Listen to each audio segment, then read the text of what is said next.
I think we might have messed this one up. I'm not sure. Yeah, me either. Why does it look like that? I'm not sure. I don't know, man. I think I need to start over. Look at how it look. Look at how it look. Today we're making the best cinnamon buns in the world. This is supposed to be the dough. Coming up next. La la la la la la la la la la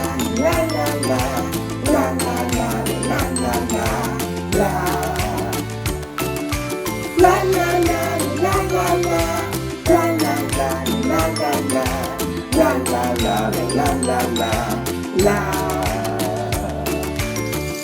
It's the Let's Play with Laiyah show.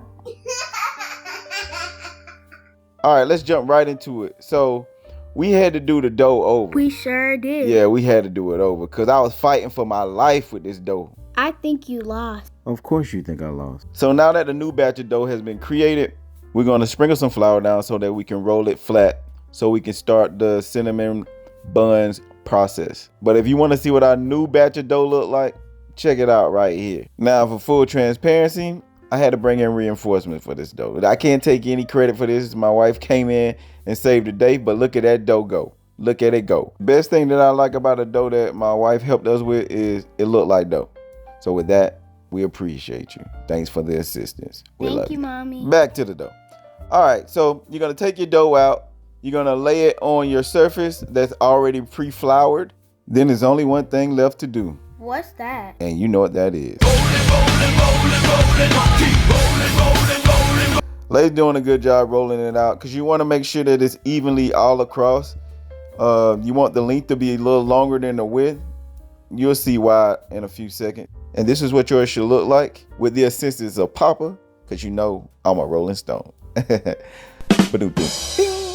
Don't nobody care about you, Otis. Anyway, next you're going to get some room temperature butter and spread it all over your flattened out dough. You want to make sure that your butter is all over the dough because this is where you're going to add additional ingredients. The butter is also essential because it's going to help keep it moist and give it a little flavor. So you don't want any of your Cinnabons to be dry in any spot. So pack that dough in where it's supposed to be. Side note, if you got a little kid, they're going to really love this part because it's really messy. It's like playing with glue and putting glue on your hands. If you know, you know.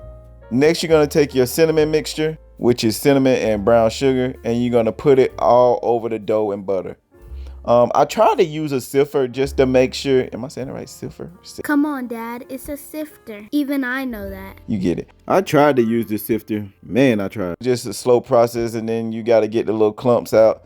So we just went on ahead and went full throttle and poured it all over and let her smooth it out and even it throughout the dough. Like this. As you can see, she's doing it right here. You can see me being the supervisor here, making sure she didn't miss any spots. Once again, you want to make sure the flavors are all over the dough because you don't want, when you roll the dough up, you don't want it to be missing ingredients when you take that bite after it's actually baked and done. All right, here's the important part. You got to roll a tight Cinnabon. Roll it as tight as possible. It doesn't only help the aesthetics of the final product, but it makes sure that every bite has the ingredients in it. Now, if I can change one thing that we did with the ingredients, it will revolve around how we supposed to be dust the paper before we rolled the dough. I think we put too much flour on there, so you can see a little bit of it is whiter than the other part. But hey, you live and you learn. Mistakes will happen on your first time making something, but it still worked out. They were incredible. Next, you're going to want to cut them into as even as possible sizes. Just depend on the portion size that you have for your family or whoever you're making them for. Now that you got all your sizes cut, this is what they should look like. Now you want to let the dough rest for about 30 minutes. Then throw them in the oven for about 23 minutes. And this is what they should look like before you put the icing on them. All right, for the frosting, we got some softened cream cheese. We got some vanilla extract, butter, and powdered sugar. You want to mix this together till it gets a smooth texture. As you can see, Laiyah's struggling, so I had to take over. You want your frosting to have a smooth consistency. This helps with spreading it on the cinnamon buns where it's not all lumpy and clumpy. Like so, you can see how smooth this was to put on.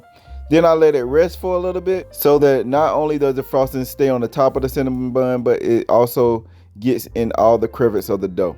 And now here's my favorite part, giving it the taste test. These cinnamon buns were soft, they were moist, They taste like I bought them out of the store. No lie. It was delicious. The process took longer than I would like, but I enjoyed them. They taste great.